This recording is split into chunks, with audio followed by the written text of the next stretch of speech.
What is up everyone, it's TK and welcome back to another video. Now today we're gonna talk about my dream Clash of Clans update, and this one I'm gonna show you a few ideas of mine that I really wish it comes to the game once and for all. It's mostly going to be quality of life changes, cosmetic items, and sometimes even things that are already in other Supercell games like diamond passes and also other things, which we will get to that very soon. So let's dive into this video and see what's going on. Now for this video, firstly I'm going to take you to Heyday, one of the games from Supercell.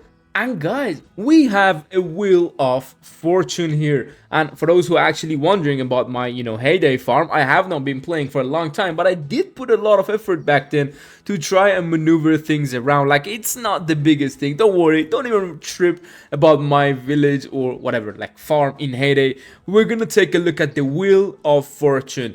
I wish something like this comes in Clash of Clans, not having it fully, for example, like monetized, because obviously it's like, okay, you can pay and to do more of it. No, but I think once every day you log on to the game, you can get something like this. Just simple loot. It can be literally anything. It can be exactly the same, as in if you get stars, you can spin more and like it gives you more rewards. And sometimes, as you can see, we can have ores, loot, maybe cosmetic items, maybe even sometimes equipments whenever it's like a Sunday spinning Wheel of Fortune. And we have like the main like goal, as in one equipment for your account that you have not been able to get. Like, it's crazy how certain things that can really work well in other games of like Supercell, and this one I really hope it comes to Clash of Clans. It can be a very good addition, and it's not hurting anyone. It's just giving bonus for coming and playing every day. So let me know what you think about the Wheel of Fortune. I personally love it. Next up, I think everyone will agree with me because it's just extra rewards, just like the Wheel of Fortune, and it's not hurting anyone, and it would be bringing the chests into the game fully without them being monetized, because obviously a lot of people hate that. I personally would actually like to have them monetized because then it means you can actually spend more, but I'm a max Town Hall 17 on, I think, yeah, 2 of my accounts are completely maxed. One of them, I'm just, just going up, and whenever there is Hammer Jam, I usually upgrade that. But the chests are really good to get those equipments, get those literally like cosmetic, for example, stuff that you wouldn't normally buy on your other accounts. Maybe gold passes, sometimes not everyone buys it. Some skins that would be really cool addition to that. So you can obviously then kind of, gamble around it. But as I said, I personally would like it, but I wouldn't suggest it even. So that's why I said no monetization. So only chests being added to the attack system. Simple as that. You attack and you get chests, and it would be for a daily thing. Just like Clash Royale, how you attack and get chests. And actually, recently I think they removed the chests from Clash Royale, which is kind of crazy when you think about it, and maybe something like that could happen in Clash of Clans.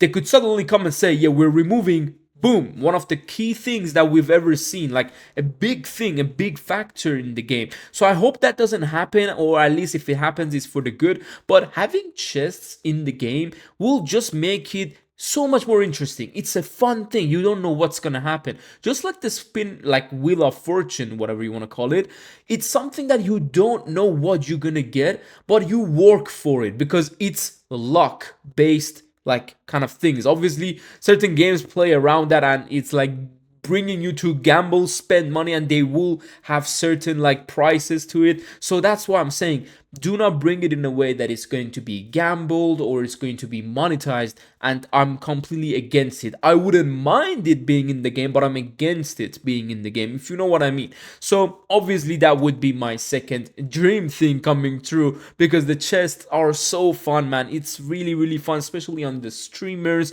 and whenever you're like getting someone, like having to see them react to a legendary chest, it's crazy. And I hope we see more of them. Something like having them in Gold Pass really helps.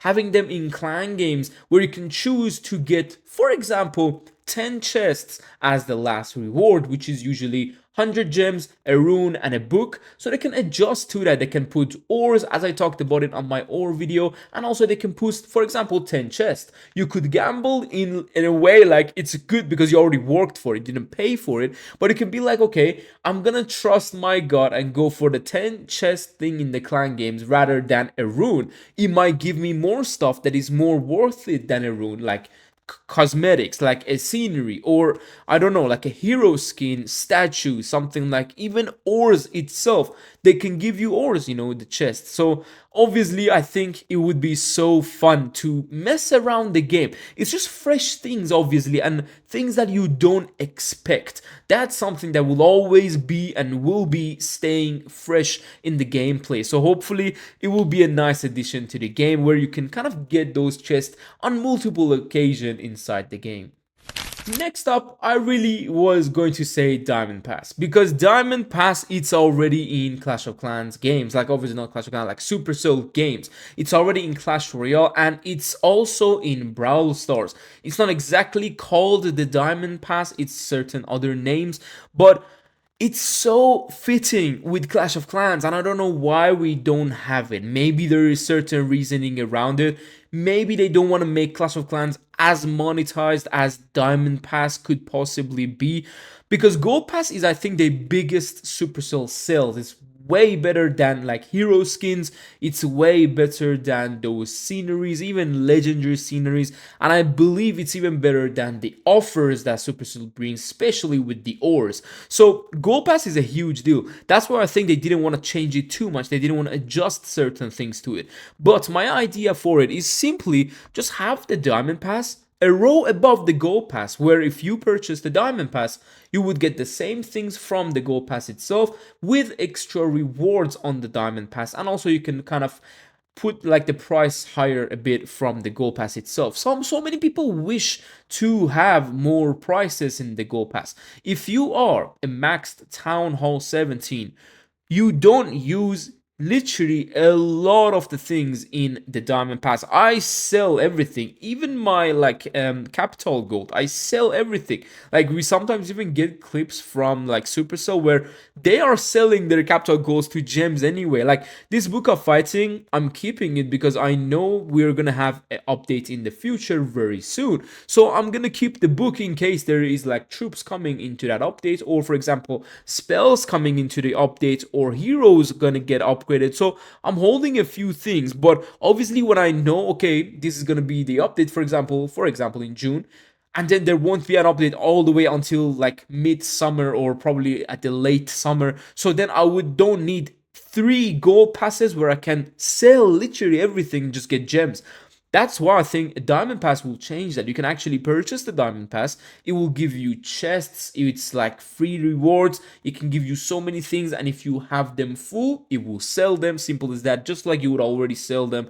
And you also have, for example, ores where it's important. And we always get equipments. And there is always something to upgrade in the blacksmith. So having those ores inside the Diamond Pass would be such a good thing. And basically, things like, for example, just a simple example, CWL medals, or for example, you can have legends trophies in the Diamond Pass.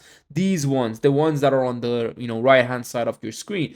Certain things like that, where I talked about a legends shop, it could be a certain kind of, I would say, a currency basically. That way, like you can get them from Diamond Pass, you can spend them, you can do them. Like it's so many things to do with the Diamond Pass itself. You can put the old, for example, what do you even call this, statues and obstacles that people may have not have them, and they're hoping to get them, but they can easily just get them in game. So you can put like one each season. It's so fun. Like the Diamond Pass, it's fun as hell. And also one thing that you can see, for example, in the regular Gold Pass is that you get, for example, season bank. Like these season banks, obviously they're good at the end of the season where it gives you a lot of loot. But for example, someone like me, as you can see, we're fully maxed. We cannot even use the perks of the Gold Pass fully.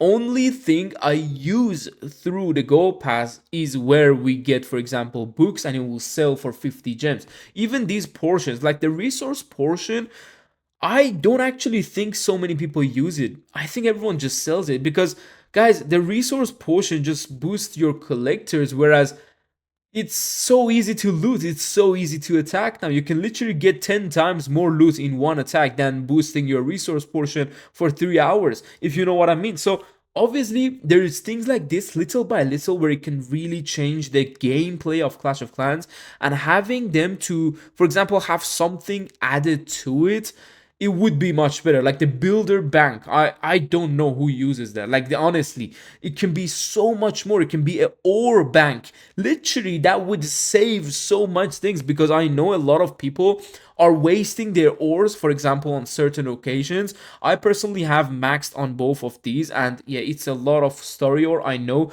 But on my other accounts, I sometimes have the blue ore, the shiny one, I believe, yes, it's fully maxed, but I cannot upgrade equipments because my other two kind of ores aren't full, like until where I need them to be. So now my 50,000 shiny ore is going to waste whenever I'm doing Clan Wars or CWO. It's simply going to trash bin. So something like the bank for ores, I'm sorry, I keep opening the news tab. Something like the bank for ores can really be a thing in the gold pass or even the diamond pass. As I mentioned, as I said, there is so many things to be inside a diamond pass that I might not have an idea right now, but I made sure I kind of example a few ideas at least to you guys. So let me know down below what you think. Do you think a diamond pass would be a good addition? Obviously, it's not going to be forcing anyone anything. It can just have extra things, just like the gold pass. It can be really balanced, as in if you don't purchase the diamond pass, you would still get decent stuff from the gold pass, or even the lower than gold pass, like the silver pass, however you want to call it. And obviously it's just potions and kind of loot in the silver pass. I personally think even these loots are completely useless because of the way we have so many attacks going through without any attack timers or like troop timers.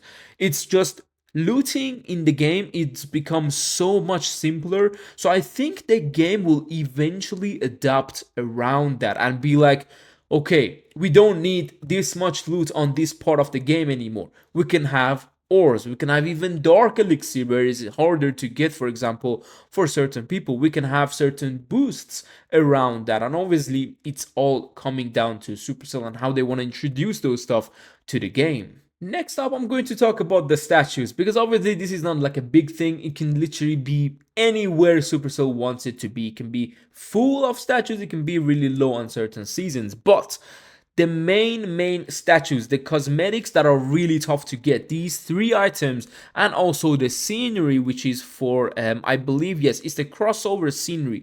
These are the things that are really cool to get. They are very good to show off.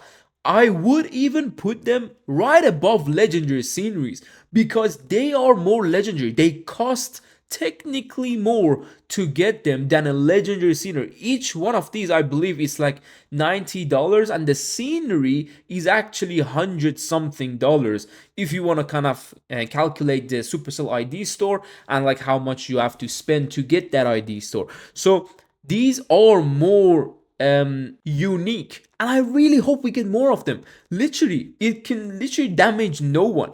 No one like can be like, oh my god, it's too many things, I cannot like get it. It's cosmetic, it doesn't matter. If you hope to get it, if you want to kind of show the world you got it, if you want to show your community you got it, these cosmetic items and the unique statues are the ones that really makes everything so much cooler, especially the scenery. Now, obviously, some people might say, well, a legendary scenery is around $30, and then this scenery, the crossover, is around 100 something. So why is it so simple? And I actually agree with that.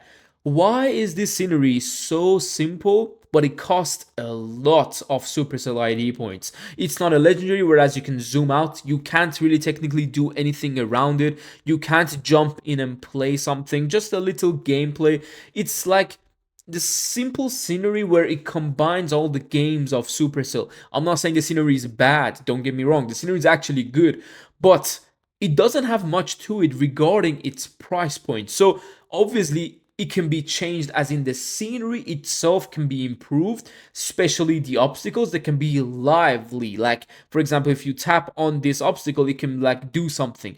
Like same with this, it's a bit sleepy right now. It's not doing too much, I know, but it can be like if you tap it, it at least wakes up, looks around, like what's going on, and then go back to sleep. Obviously, these little things are the things that will sometimes matter and make the gameplay even better and more enjoyable, as in cosmetic things. Obviously, you know me, I already talked about a lot of things that can be changed in the game regarding the gameplay and the meta, the base building, legends, and all these hard mode stuff. I talked about those a lot, and I want to kind of take it a bit lower this time. I want to kind of give ideas to cosmetic tabs, because cosmetics, man, I personally love them. I would spend money on cosmetics any day of the week. Trust me, it's really, really worth it when you are a creator, because obviously the money itself will always come back. But having unique items on your main accounts, it's really, really cool. You can always show it off. You can always be like, I have that item. And it's really cool to have it as a history when going forward in Clash of Clans. Hopefully, we will get more of them, and hopefully there will be a balance to either the pricing, make it a bit lower priced for a lot of people to buy, or if you want to make it, for example, higher prices like this one. The scenery was 8,000 Supercell ID. That's, as I said, around $100. So if you want to have $100 scenery, give it $100 worth scenery, if you know what I mean. So yeah, they can go around that, but obviously I'm even happy to pay like 8,000 Supercell ID for the same scenery if it's not even doing anything. It is what it is. If it's in the game, if it's in the shop, I will simply buy it. But it would obviously make more sense if it's a bit more worked around those type of sceneries and cosmetics. Hopefully we'll be getting like hero skins inside the Supercell ID store. That would actually be kind of crazy. Like, imagine the ideas that would go through that. The craziest combination and crossover hero skins, like Archer Queen crossover with, I don't know, Shelly, for example, from like the Brawl Star universe. It would be so cool to have a crossover kind of skin sets, like how we have the King skin, for example, as we saw with the Squad Buster King. As you can see, it's just cool. It's little things that like this that sometimes matter the most. And yeah, that would be it for talking of cosmetics and new statues and obstacles. Now this next one is gonna sound kind of crazy, and I know it's gonna be regarding heroes, and I really hope we get one hero for each town hall. Yes, that is kind of crazy, but imagine the gameplay and the excitement where you upgrade your town hall and you can see you going to get a new complete hero. Now obviously, as we know, like introducing heroes, it cannot always be the newest town hall. We got the minion prints, and you can actually unlock the minion prints in town hall 9, Queen in town hall 8, King in town hall 7. So this part you can see 7, 8, 9, you get heroes. 10 is empty. Then we got 11, which is the Warden. 12 is empty. 13, which is the RC. And then 14, 15, 16, you actually get nothing. So it's about the excitement. It's about the mechanic of that hero. How is it going to change the meta? How is it going to change the attack? How do I defend it? This heroes is going to be crazy. And I know a lot of people will be like, well, it's hard to upgrade heroes.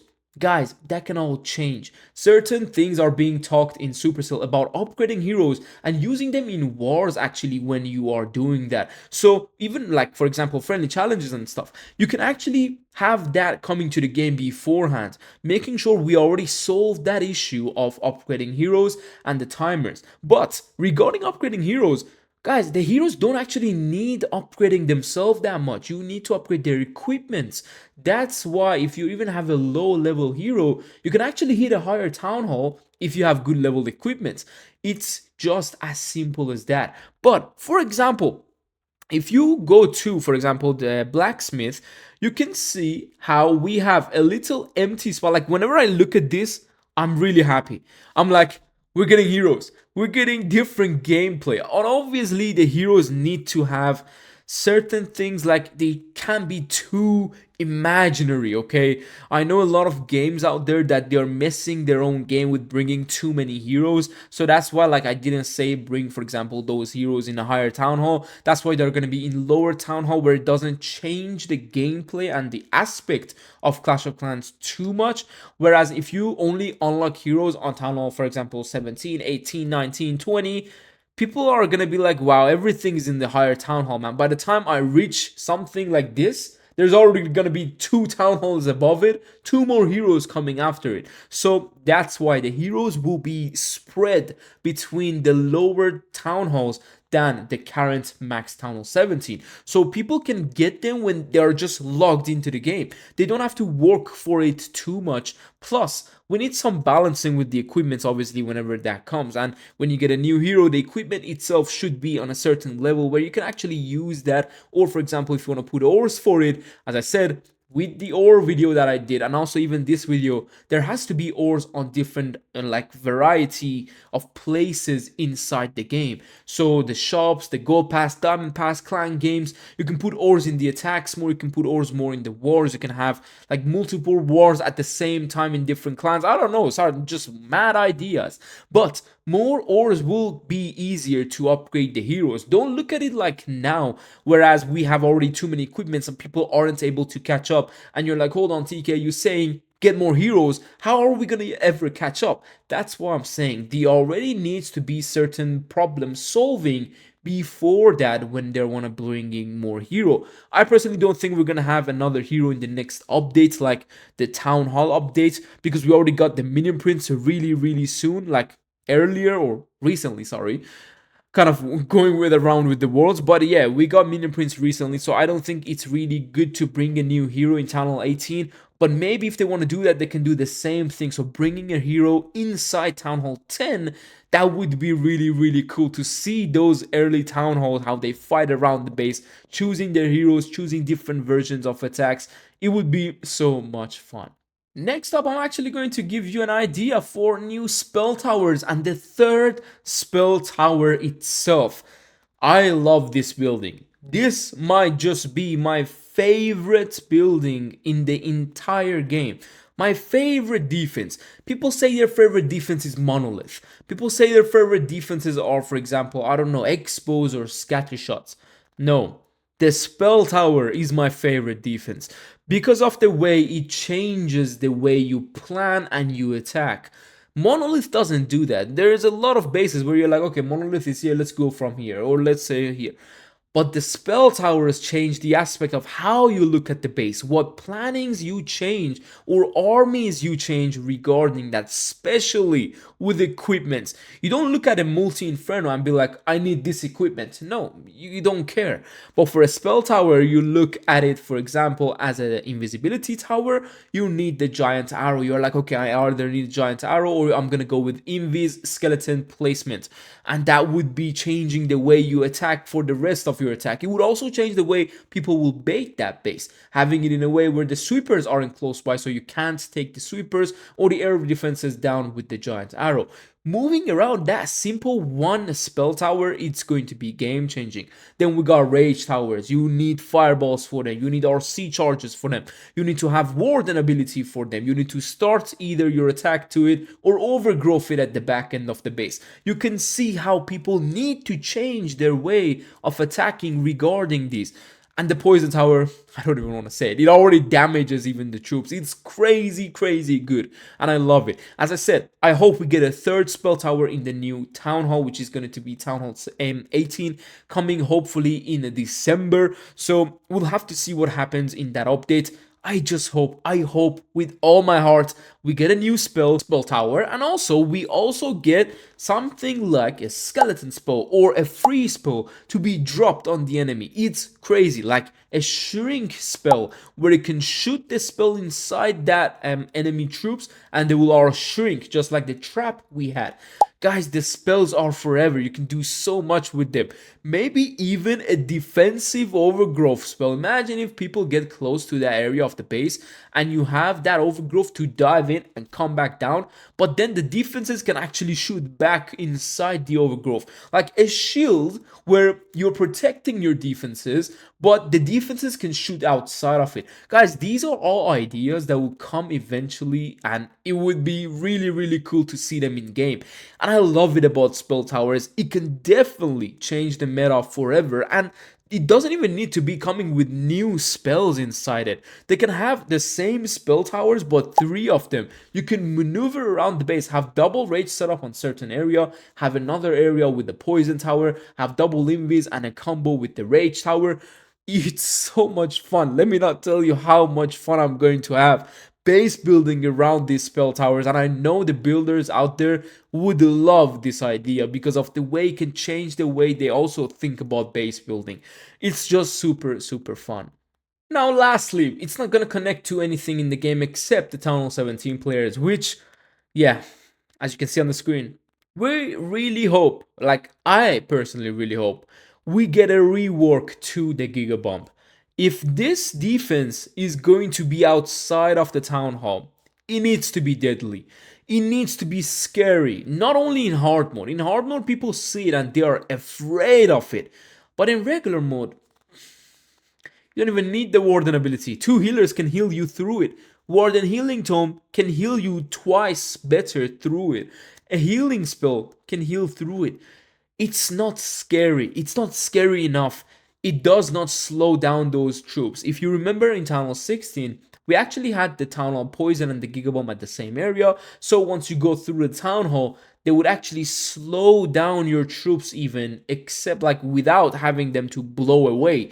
Obviously, a lot of people had the Warden ability exactly for that area if you didn't take the Town Hall down with the Sui. So that made sure the Rage Tower can be deadly because then you didn't have to, kind of go through them if you had to go through Town Hall. So there are certain things that can be changed about this, and I know they brought this Town Hall 17 really early on, as in they're not used to knowing what's going to happen with the meta when they have a Giga Bomb on the outside, and no, absolutely no thing inside the Town Hall, like a poison, as in itself, when it goes down, it doesn't do anything, and it's only having a very good range. Also, a poisonous damage, but the poison of that damage doesn't slow down the things. So that's why I think they need to rework the Giga Bomb in a way when it explodes, at least it drops a poison. It drops, I don't know, a frost, depending on the Town Hall you are, obviously. Like a Town Hall 13, if you remember, it would frost your troops. Really, really cool thing. But then, obviously, one other thing. The Giga Bomb needs to really, really dive and push those, for example, troops to the outside like a blast. For example, if you got a compartment around it, these troops needs to go different compartments, completely gone. They need to be afraid of this defense. They need to have a plan around it. Just like any other major defense, people plan around it. How do we get to that scatter shot? How do we go around that, for example, multi-inferno, that it doesn't target the healers? How do we get to the monolith? It's all plannings. So a Gigabomb currently, it's just simple plan and people are like, okay, I'm just not gonna Royal Champion charge it. Whatever, we're gonna go through it with the Warden ability, or we can just go through it with healers. No one cares. But a certain thing like this, it can really retarget each of these little areas of the troop. So if you have 4 dragons going on the Giga Bomb, once the blast is there, these dragons have to go really, really separated as of now. The blast of the Giga Bomb is not too much. They're gonna just be staying right next to each other anyway. But in the update, hopefully we'll get in the future, and I don't know when, whatever update they want to do, I hope they do a rework on this so they blast things around a bit more, so that way each of these will retarget to a different side of the base. That way you know, okay, I actually messed up, I needed to have a better plan, I needed to have better funnel. For example, just doing a little quick thing, if I have this side funnel, if this blast like area flips around everything, at least I know nothing is gonna go to this side of the base and everything will go to the right still. So you can see how this can change the gameplay, and obviously I really do hope they do a rework. And yeah, honestly, I think that would be it about what I really hope it comes to the game. The things I really loved and the thing that I think some of you might agree on, and hopefully we'll see them coming inside the game. If not, I don't know. I just somehow just always like to give ideas. I hope I was close to Supercell idea game like developer, so I could give them these ideas. As a creator, I'm allowed to give ideas obviously sometimes, but I don't necessarily know if sometimes they get it too serious or they, close an eye on it and move on. But obviously It's just the way I personally think the game would be better in these aspects, not necessarily just Legends League and I don't know, hard mode, the meta with the Root Riders. Those are just different topics and different things that we already talked about. So hopefully you guys enjoyed this video. Hopefully you enjoyed my ideas, and if you have any of yourself, make sure to leave them down below. Maybe Supercell can check this video and also look at your ideas, and they might make a comeback to the game. Who knows? Maybe you'll get a shout out even then. I do not know. But hopefully again you guys enjoyed this. See you soon tomorrow. Take care and peace.